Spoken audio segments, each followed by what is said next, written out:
All right, so kicking off our last session of the day, we'll have Joachim Neue, who is from A16Z. Hey, everybody. Good to meet you.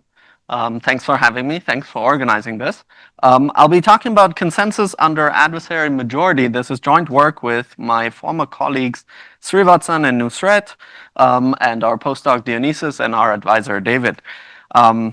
If you want to check out the paper, you can see the QR code. So what does this talk about? Basically, an alternative title for this talk would be on the role of clients in consensus.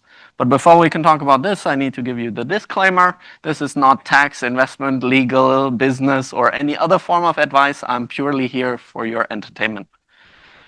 With that, let's get started. Let's talk about state machine replication consensus. That's a fancy way of saying blockchain. And one of the common questions we ask sort of on the distributed computing side of the problem is, what's the maximum fraction of adversary validators that we can tolerate so that the protocol remains secure? And, I guess every user of the blockchain might have asked themselves that question. And if they go to Google and try to find out, then they find a bunch of different numbers. And that's a little odd. For example, maybe they find 33%. For something called PBFT style protocols, things like Hot Stuff or Casper FFG. And then they continue Googling and then they come across this other number, 49%. For Nakamoto consensus, like Bitcoin, Ouroboros, or even for synchronous PBFT protocols like synchronous Hot Stuff. And then maybe if they continue Googling, they find yet another number, which is 99%. For example, Vitalik had a blog post from a few years ago that sort of describes a protocol that is supposedly secure under adversary majority. So what's going on, right? Something's odd. Now you Google a little more, then you'll find, okay, the protocols from the first column are in a network model that we call partial synchrony. And the protocol from the second column are in a different network model called synchrony. Partial synchrony means, there could be periods of extended network delay, whereas synchrony means the network is sort of always well behaved. But then okay, so that rules out, one of the columns, right? But then you realize, hey, this 99% result somehow is also under synchrony. So now, we have Vitalik's blog post on the one hand, and on the other hand, for example, this theorem from some paper that I pulled up from Momosa and Ren from a few years ago that basically says, hey, 50% is like the maximum you can hope for, right? So then you're like, what the fuck? Like, what's going on here, right? So this is sort of the kind of misunderstanding, let's say, that we're trying to understand in this work. So let's dive in, right? So we're looking at a blockchain that receives transactions, and then there's a set of validators, right, that receive these transactions.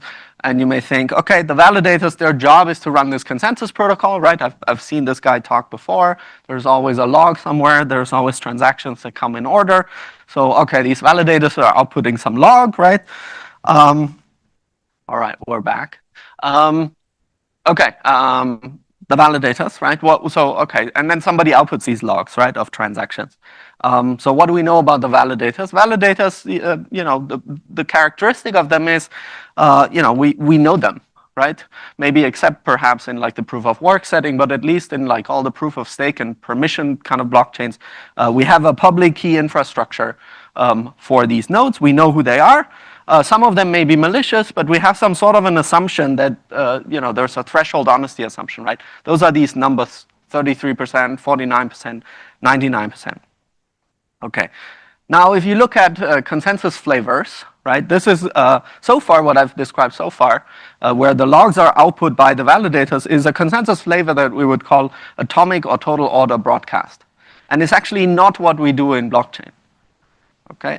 That's why the role of clients actually in blockchain is critical, and it changes the picture.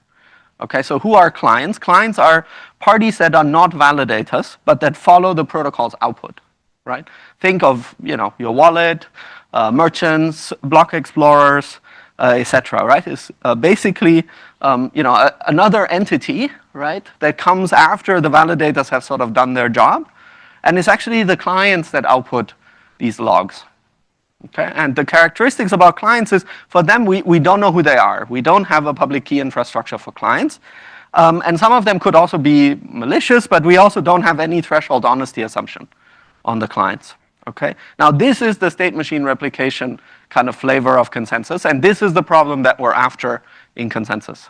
And so this we need to understand, because that's gonna explain us some of the things of these like different numbers and seemingly contradictory things that we can find.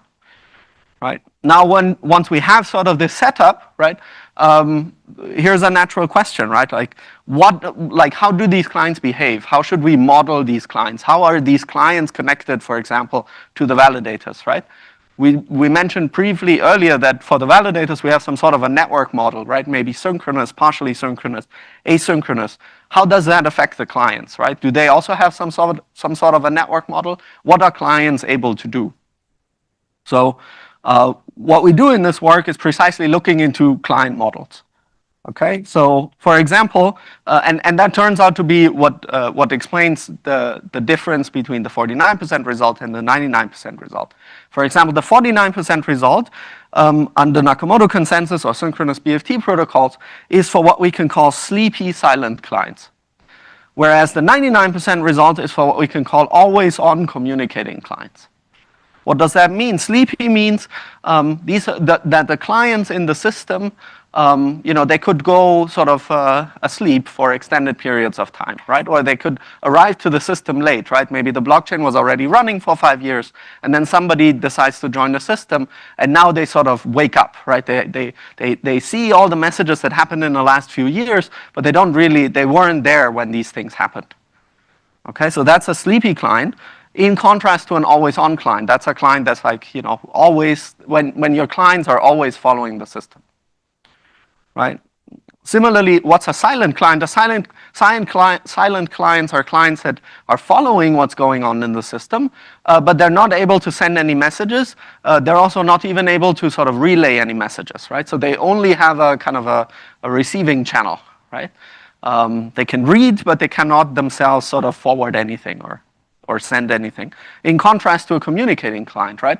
For example, our clients, if you run a full node, they're on the same kind of network that the validators are on, right? And so they take part in, for example, gossip protocols, right? If they get a message, they're also forwarding that message to other parties, right? So then, maybe it's a reasonable assumption that clients are actually communicating. But now that we have sort of these two dimensions, right, the client sleepiness and the communication model of the client, right, we can ask, okay, clearly consensus is easier if your clients are very alert, right, and if they can communicate. But now we can ask, okay, what happens in sort of the mixture models, right? What happens if we have always on and silent clients or sleepy communicating clients? So some results that we show in the paper is that for both of these cases, we get 49% resilience as well. So you only get the 99% resilience result if you have always on and communicating clients. Okay? Now I want to sort of, burden you with one more conceptual kind of point, and then we can sort of understand the full results that you'll find in the paper, which is, so traditionally we would say consensus security means safety, which is that bad things don't happen, right? All clients confirm transactions in the same order. And liveness, which is good things do happen, which is that for every input transaction, if somebody wants to interact with the system, eventually that transaction gets confirmed by all the clients. Right? And then we looked at this resilience number earlier, right? We were asking ourselves, okay, what's the maximum resilience that we can hope for, right? It's the maximum fraction of adversary validators so that the protocol remains secure. Okay? So we have some sort of a consensus security is a set of properties that is parametric in this resilience parameter, right? And says, okay, whenever the fraction of adversary validators F is less than this resilience T, then we want these two properties.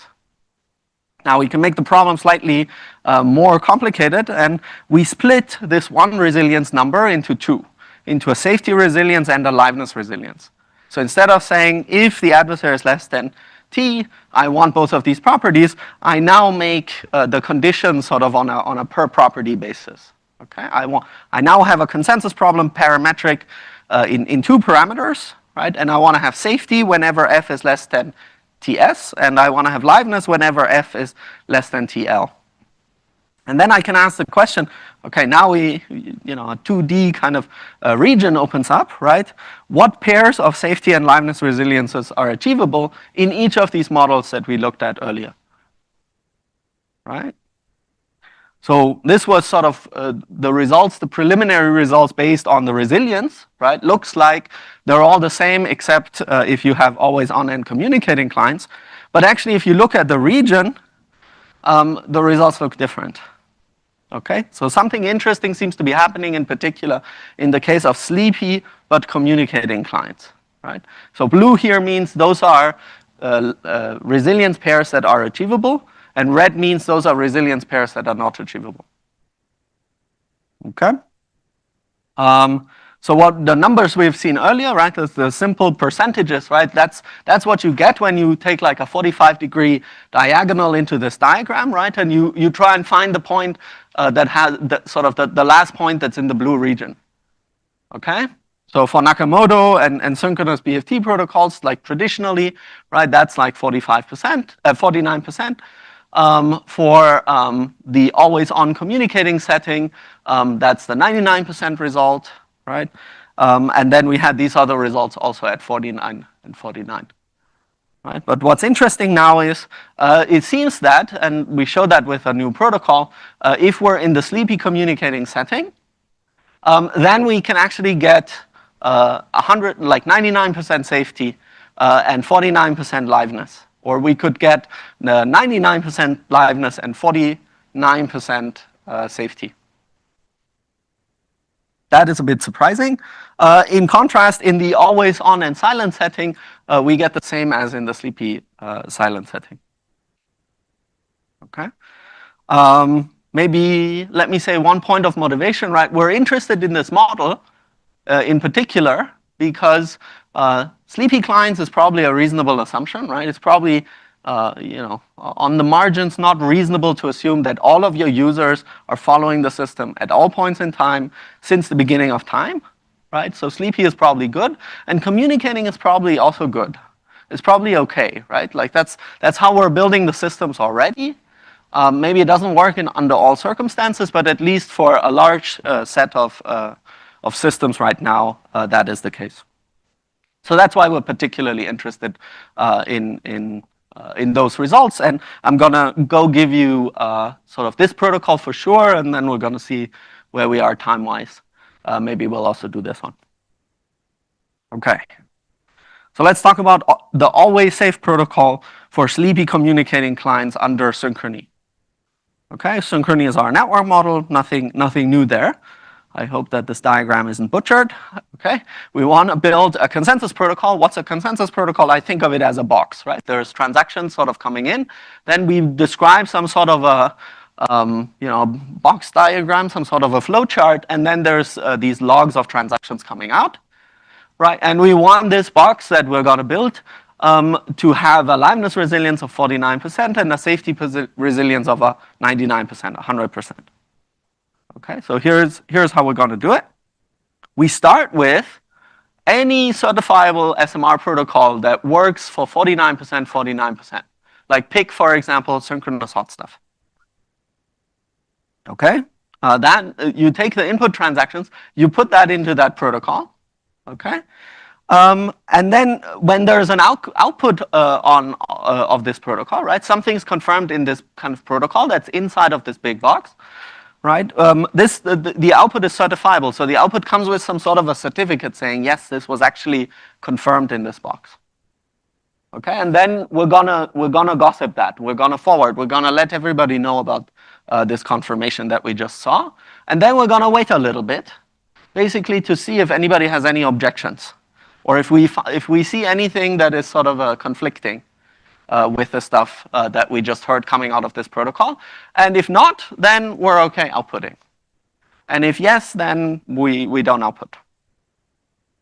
Okay? Why does this work? Let's look at the liveness, right?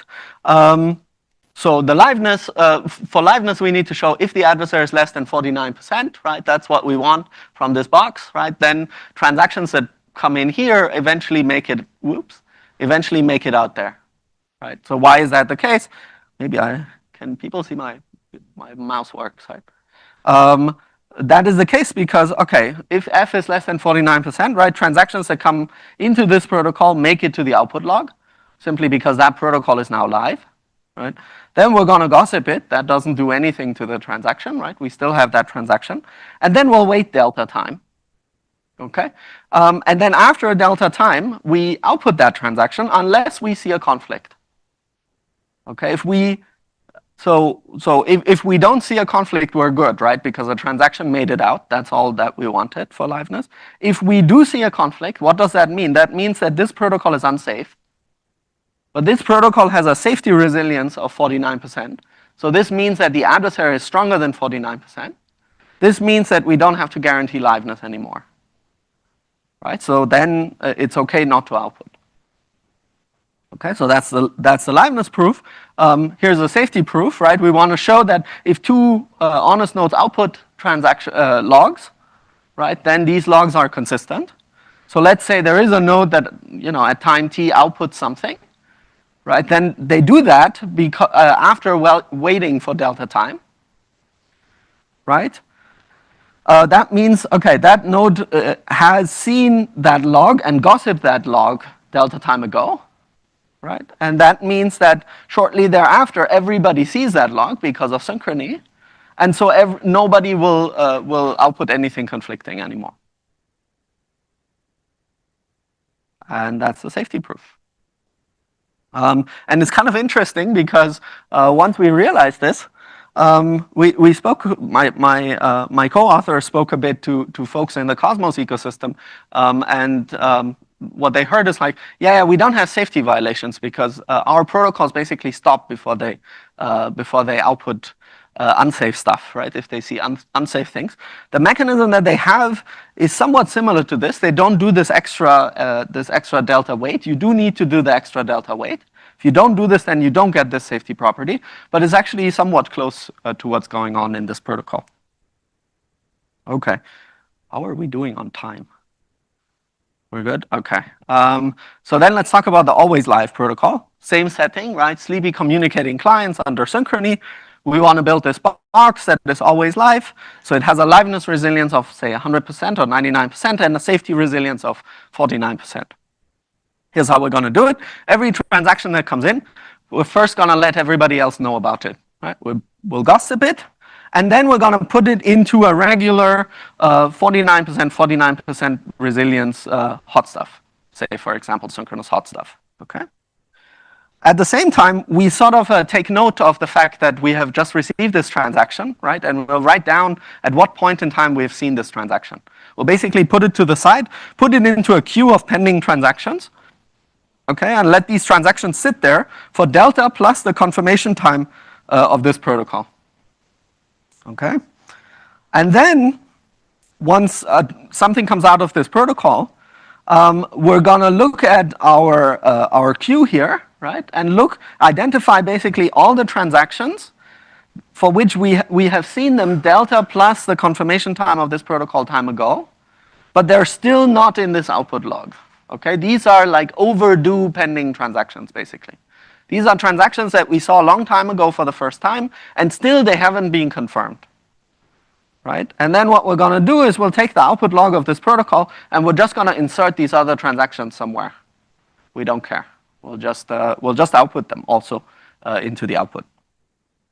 Okay? Why is this live? Well, if you put any transaction into here, right? Now we need to show that this is live no matter how strong the adversary is. Right, why is this live? You put any transaction in here, right? No later than like delta plus tconf later, right? That transaction will sort of pass on sort of through this waiting box, right? And then either that transaction has been included in the output log of this protocol, right? In which case, fine, we're outputting this, right? The transaction is confirmed. Or it has not, in which case we're just going to insert it into the output log and confirm it regardless. Okay, so every transaction definitely makes it into the output log. What about the safety property? Suppose f is less than 49%, right? Otherwise, we don't have to care about safety, right? That means that this box pi int here is safe and live, and it has some worst case confirmation time, tconf. Okay, so there should not be, if f is less than 49%, there can never be a transaction that is overdue and pending, right? That sort of comes out of here, but is still not included in here, right? Because this protocol is live. So then this injection operation here, right, does do nothing, right? Because this set is basically empty, right? So then the output log is the log that comes out of this sub-protocol here, right? And that protocol is safe, so we're good. So that concludes the safety proof. Okay, those are the two sort of protocols that I wanted to show you. Now I'm gonna zoom one step out, right? So we have looked at client models, right? We've specifically looked at sleepy client and always on client. We've looked at silent clients and communicating clients. So far we've operated in the synchronous network model, right? There's also the partially synchronous network model. And so far we've assumed that the validators, the ones that are running the system, they're always online, okay? They're not sleepy. But there's another model where you can look at sleepy validators. Maybe the validators also come and go, right? And so in addition to these two client models, we now also have in addition to these two dimensions of the client models, we now also have two dimensions sort of for the validators, or for the network model and the validator model, right? So we get, woohoo, 16 different models, right? That are all in relation to each other. And we can plot sort of the safety and liveness region that is achievable for each of these settings, and that's what we do basically in the paper. So what we've talked about in the talk today is this row here, right? It's for the synchronous always-on validator setting, and we've looked at the different client models. Interestingly, if you go to the synchronous and sleepy validator setting, somehow this always safe protocol doesn't work anymore. And the reason why is, remember we made the assumption that we use a component protocol that is certifiable, and certifiable protocols don't exist if we have sleepy validators. And so that is why that protocol breaks down. It turns out the other protocol continues to work. And then the last point I want to make is that under partial synchrony, interestingly, under partial synchrony with sleepy validators, everything's impossible. We knew that before. Under partial synchrony with always-on validators, interestingly, the results do not depend on the client model, and perhaps that's some explanation for why that is a model that people like to work with, and why people haven't focused on this aspect before. So partial synchrony is robust to client models. And that basically concludes the talk. Check out the paper if you want to know more, and I'm happy to chat.